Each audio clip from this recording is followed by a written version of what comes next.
Good morning from Palm Springs, California. I'm James March. I'm a Kaya author for the Tramway and Horse Flats here in Southern California. I'll let you know I started climbing when I was about 27, seriously. So it was a kind of a late start for me. Before then, I was heavily into surfing and skating.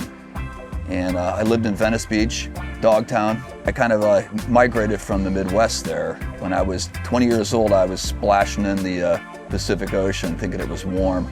Skated since the 70s. I was probably 15 years old, pretty much when most kids start climbing. I remember I started at late, kind of 27. But by then, I took it super seriously. You know, I wasn't just some kook. But then, you know, probably 5 years later, I was climbing. I climbed the first V10, you know.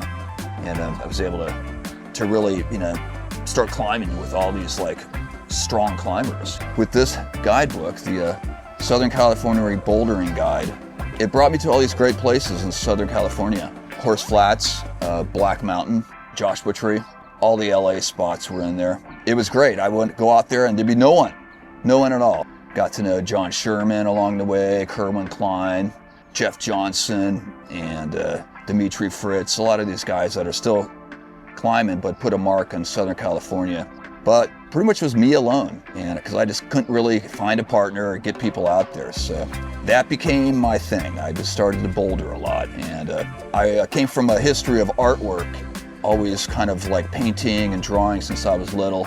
And I kind of did that in Venice and made some skateboards and surfboards in the 80s. So as a result of just being an artist, I kind of got into making first ascents, my art. And I wouldn't really paint anymore. I just go out and I climb obscure areas. One day, Wills Young, who I was climbing with, brought me to the Tramway. As I sit at the base of this mountain, I got to thank him for bringing me there for the first time.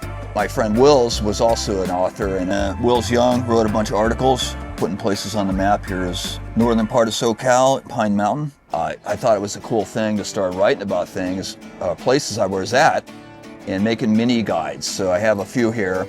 Here is some from Horse Flats. Here's one from Thailand, where I ended up climbing for many years. Here's one from Korea. This one here is really nice because this is Wills Young's article that he featured the tram for the first time, Escape to LA. And this really put a lot of the places on the map for bouldering in Southern California back in the 90s.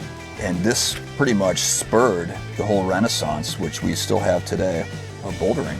Snow Valley, Horse Flats, Black Mountain, and the tram, baby. See, once I went to the tram, it was basically, why climb anywhere else? Here's a whole mountain full of perfect granite boulders at altitude. Climbing in the 90s was different. It was kind of a lonely thing. A lot of us climbed alone because there was no one else to come with us. Hard to convince anyone they'd rather go sport climbing. When I was living in Thailand, I met a girl, and she's now my wife. And we have many children that we had a little family, and now they're all climbing. And so bouldering is no longer kind of a lonely thing when I bring my family out. I first came here on Father's Day, 1997, and I tell you what, I've been climbing here ever since. Now that I'm living here in Palm Springs, I come up here all the time. Today I came up here with my granddaughter, and I was happy to show her around. And her dad, Omar Murga, he is a great climber himself. Back in the 90s when I first started climbing here, I didn't have a family. And I went to Thailand and got my family, and moving back here, I was never lonely bouldering here. I was always bringing the kids. Together we all pretty much had fun. We'd run around here, just climbing rocks. Being here is just, I never get tired of it. It's always something new. The climbers have done a good job stewarding this area, I gotta say. I think they're learning to respect the place, and that's a good thing. What I hope mostly is just, you know, being able to share the place. You know, this is one of my favorite crags. It's my backyard, basically. I think it's a wonderful place to come. I think the future's bright here, I really do.